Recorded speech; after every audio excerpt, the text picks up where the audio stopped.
Zijn er al plannen om Diederik te verhuren aan Pauw en de Wit? Want Diederik lijkt een beetje op Tim de Wit. Misschien wordt het programma er leuker van. Ons programma of hun programma? Ja, ons programma wordt er minder leuk van als we Diederik gaan verhuren aan Pauw en de Wit. Wat een raar voorstel is dit. Nou, hij kan het wel combineren, want het is de studio hiernaast. Dus achter dat muurtje, als je dat doorbreekt, dan loop je zo Pauw en de Wit binnen. Dus het zou kunnen dat we een soort combineren. Maar nee, hij heeft er een beetje iets van weg. Er is een groep mensen die in Hilversum die je zo met elkaar in een kwartetspel kan zetten, inderdaad. Brillen, weinig haar. Ik denk niet dat we hem gaan verhuren. Misschien kan hij daar zelf straks iets over zeggen. Ik weet niet of hij er al is of dat hij wil komen, maar anders dan vraag het hem zo zelf wel even hoe hij daar tegen kijkt. Nog meer? We beginnen, ja? Hoeveel verschillende baardstijlen heb je gehad? Hoeveel verschillende baardstijlen? Ja, ik weet niet. Als het een spectrum is van heel kort tot heel lang. Een oneindig aantal baardstijlen. Want ja, je kan wel zeggen dit punt, maar ja, en dit punt, maar er zit altijd weer een punt tussenin. Snap je? Wat? Nee, ik heb nooit alleen een goatee. Ja, wel eens, dat doet elke man toch als hij een baard heeft gehad. Als hij dan tijdens het scheerproces eerst alle gênante fases aan je vriendin laat zien. Alleen zo'n sikje. Wat vind je hiervan? En dan alleen een snor.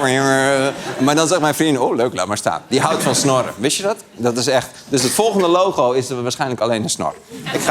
Als dit seizoen erop zit, laat ik alleen een snor staan. Ik weet niet hoe het eruit ziet, maar niet. Een beetje als een Zweedse pornoster zie ik er dan uit. Oké, dan gaan we dat nog een keer goed doen.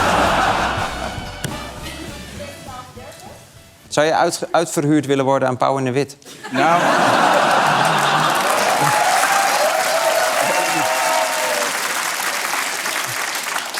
We zijn al een paar keer gewisseld en... Wat? Mensen hebben het niet gemerkt. Oh. Gaat er zo ook weer naartoe. Ja. Nou, dat is Tim de Wit nog best wel grappig. Nog meer vragen? Ja, hier. Jullie hebben de afgelopen jaren best wat AI-segmenten gehad in de show. Ja. Gebruiken jullie eigenlijk ook AI in het maken van de show, in het voorbereiden? Dat is een goede vraag. Gebruiken wij AI in het maken van de show in de voorbereiding? Niet generatief. Ja, ik moet het even goed uitleggen. We gebruiken het als tool. Dus soms dan, weet je, als je bijvoorbeeld iets op alfabet moet zetten... dat is echt een heel minimale toepassing van AI. Maar zeg maar, dat soort dingen. Of weet ik veel, grote teksten, grote pdf ergens ingooien... en dan een vraag stellen in Notebook LM of zo. Of een keer, weet ik veel, dat je zegt... deze jurken mogen allemaal rood worden, want dat hebben we beter nodig voor het plaatje. Die dingen wel. Maar we zullen nooit zeggen... maak een grappig plaatje over een hond op een fiets. Of maak een grap over Dick Schoof die een marathon loopt. Of zo. Dat doen we niet. Dus als tool wel, maar niet als...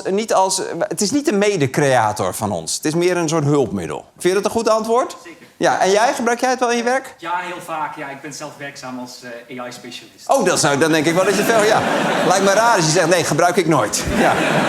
En aan die meneer van de middelbare school hoef ik niet te vragen. Die zit gewoon de hele dag op ChatGPT of niet. Ja, gebruik je dat veel op school? Amper. Ja, ik geloof je niet. Maar wat? Wiskunde wel. Bij wiskunde wel. Ja, nee, daar leer je wat van. Nee, jij hebt het daar. Ja, er zitten 2 mensen naast elkaar.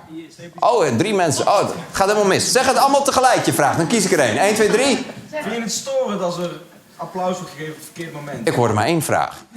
Maar, vind ik het storend als er applaus wordt gegeven op een verkeerd moment? Ja, wanneer je er net even lekker in zit en dan moet het even pauzeren om applaus af te worden. Nou, nee, want meestal zijn die applausjes een soort teken van waardeer...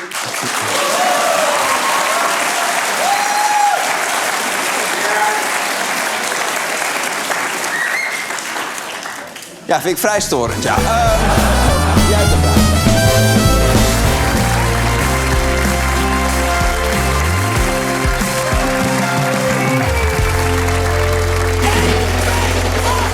Spring rond met je lichaam, misschien kom je van de grond. Spring rond met je lichaam, misschien kom je van de grond. Dat is mijn eigen muziek, heb ik zelf gemaakt. Ja? Ja. Nou, daar Wil je hoef nog eentje proberen? Ja. Daar hoef je niet trots op te zijn. Ook zelf gemaakt. Het is ook mijn eigen muziek. Wat trek je daarin? Die muziek? Ja. Oh, ik hou wel van harde muziek. Ik ben al sinds de jaren 90 een fan van net iets te luide gitaarmuziek. Volgens mij is dat een lawine. Oké, dan zet ik voor jou iets rustigs op. Dat is toch niet te geloven? Dat is echt erg. Het is Siebrand Buma. Ik weet niet wat ik aan het doen was. Oké, wij ronden af. Ja, Maarten... Lubachs Ander Nieuws. Volgens mij wil jij wil gewoon met dit apparaat blijven spelen. Ja, ik vind het wel fascinerend. Het is echt ja. wel leuk. Er zit ook een drumstel op.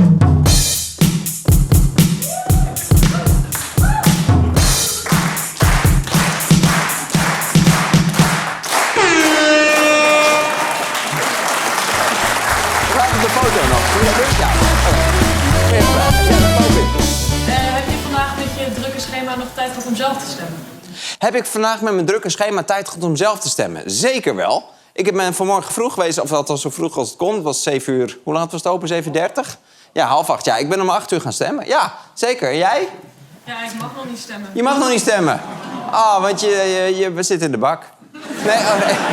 Nee, want hoe oud ben je?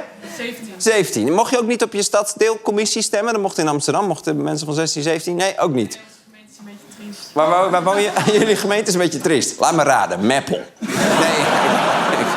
Waar woon je dan? Zeist. Oh ja, ook een beetje triest. Ja, vragen. Ja. Ja, hoi Arjen Lubach. Hallo, anonieme jonge meneer. Ja, ik weet niet hoe je heet. Ja. Je maakt al zo lang deze programma en het is altijd zo grappig. Hoe doe je dat elke dag? Nou, elke dag zetten wij hem in de zaal. Ik krijg €50, stelt u die vraag. Dat doen we door heel hard te werken. Ik vind het heel lief dat je het leuk vindt. We hebben een hele leuke redactie met heel veel mensen die allemaal heel slim en creatief en grappig zijn. Ik ben ook al heel lang bezig, dus ik werk al, denk ik, nu inmiddels al wel 25 jaar. Eerst achter de schermen heel lang grappen schrijven voor anderen en dingetjes bedenken en zo. Uiteindelijk mocht ik voor de schermen, dus ik heb een hele bak ervaring meegenomen. Ik heb ook heel veel gewerkt bij programma's die niet zo goed lukten, dus daar kun je ook heel veel van leren. En ik heb in het buitenland ben ik gaan kijken hoe ze het daar doen, want het is toch een beetje een Amerikaans-achtig programma. Dus ik ben in New York op een soort stage geweest. En ik heb allemaal mensen gevonden waarvan ik dacht, die kunnen dat met mij. En ja, elke dag is het keihard werken. Maar ik ben blij dat het overkomt. Wil jij een t-shirt voor deze slijmvraag? Ja? Zo werkt het dus, hè? Zo werkt het. Ja. Wat vind ik van de bankzitters? Ik ken het niet zo goed. Ik hoor dat het is een groot fenomeen. We hebben een keer 2 van die jongens hier op de studiovloer gehad. Want die waren bezig met een of andere challenge. En die moesten, geloof ik, iets veilen van een bekend iemand. En die hebben mij... Ik weet niet eens meer wat het was. Maar de bankzitters, ja, leuk. Wat een talenten. Nee, ik ken het niet zo goed. Ben jij van de bankzitters? Ja, ik kom net sinds gisteren uit Antwerpen ervoor. Oh, maar je bent niet een van de bankzitters? Nee, oh ja, dat weet ik niet. En in Antwerpen, wat deden ze in Antwerpen? We hadden 2 shows voor de Lotto Arena waaraan ze aankondigen dat ze naar de AVASDOOM gaan. Ze hadden 2 shows in de Lotto Arena om aan te kondigen dat ze naar de AVASDOOM gingen. Ja. Ze nemen het niet al te makkelijk te doen. Ik ben jaloers, hoor je dat? Ik sta helemaal te sput. Nou, ik heb afgelopen december in de AVASDOOM gestaan. Het was een item van 10 minuten, maar ik heb voor 15.000 mensen grapjes te maken. Dus ik weet hoe spannend dat is. Ik heb vandaag deze pet gekregen in Nienhoven, toen ik daar was. Ja, dat was lief. Ik wist niet wat me gebeurde. En dat was leuk in Antwerpen. Ja, dat was zeker wel leuk. Ik zag dat ze op het Centraal Station waren daar in Antwerpen. Was je daar ook bij? Ja, daar was ik ook bij. Je bent echt een fan. Ja. Dan terugwerkende kracht echt gênant dat ik niet weet wie het precies zijn. We doen dit opnieuw. Stel je vraag nog. Wie heeft er een vraag? Ja, jij. Ach, de bankzitters. Man, ik hoop dat ze een keer te gast zijn in de show. Milo. Oké. Tweede Kamer moest trouwen, moet jij dan? Als ik met iemand uit de Tweede Kamer moest trouwen... Marleen Faber, mijn vrouw. Als ik met iemand... Even denken, volgens mij is er niemand... Nee. Sommige relaties hebben toch zo'n uitzonderingslijstje. Dat je zegt, als ik die ooit tegenkom... Maar niemand uit de Tweede Kamer. Het is niet zo Natalie Portman, Mirjam Bikker, Esther Ouwehand... Scarlett Johansson. Dat is het niet, zeg maar. Nee, ik weet het niet. Wie is er grappig? Ik val op humor. Wie is er grappig in de Tweede Kamer? Niemand. Nee, ja, dan niemand. En met wie zou jij trouwen in de Tweede Kamer? Henry Bontebal. Oh, dat is heel erg lief. Wat leuk. Nou, ik ga dit weer regelen voor jou. Hier is hij. Henry Bontebal. Nee. Ja, hier. Airbus of Boeing? Wat zeg je nou? Airbus of Boeing? Airbus of Boeing? Oh, weet ik veel. Ik vind vliegen een noodzakelijk kwaad. Ik zou het om milieuredenen liefst nooit meer vliegen. Maar goed, ik heb ook familie in Amerika en zo. Dus ik moet wel eens vliegen. En ik vind het ook heel leuk. Maar ik vind het wel jammer dat ik het leuk vind. Maar ik heb niet... Ja, ik heb wel eens in een Airbus 380 gezeten. Die hele grote. Dat vond ik wel echt een ervaring. Toen ging ik naar Janine in Zuid-Afrika. Weet je nog dat jij in Zuid-Afrika was? Ja, dat weet je nog wel. Want, gaan we dat vertellen? Nee, dat weet je. Nee, heb ik toen niet verteld met welk vliegtuig ik ging. Maar dat kwam ook omdat jij in het ziekenhuis lag. En daarom ging ik erheen. Dat is niet zo... Hoe gaat het met je? Weet je in welk vliegtuig ik zat? Wakker worden? Nee, dat zou heel ongepast zijn. Maar toen, nou, dan weet je het nu. Zo 12 jaar na dato hoor je het nu een keer. Ik kwam toen met een... Ja, ik kwam met een Airbus 380. Ja, en waarom vraag je het? Voor de lol. Ja, en waar vond jij leuker? Airbus of een Boeing? Een Boeing. Ik ben blij dat we dit even hebben besproken. Ja. Of je Janine even wil bedanken voor dat we op de gastenlijst staan om bij jou te zijn. Of ik Janine wil bedanken voor dat jullie op de gastenlijst staan. Nou, dat wil ik wel doen. Janine. Applaus voor Janine, de eindredacteur.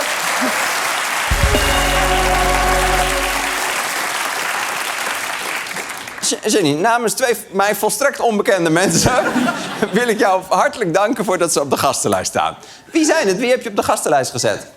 Oh, het zijn je buren! Dit zijn de buren van Janine! Yay! Applaus voor de buren van Janine!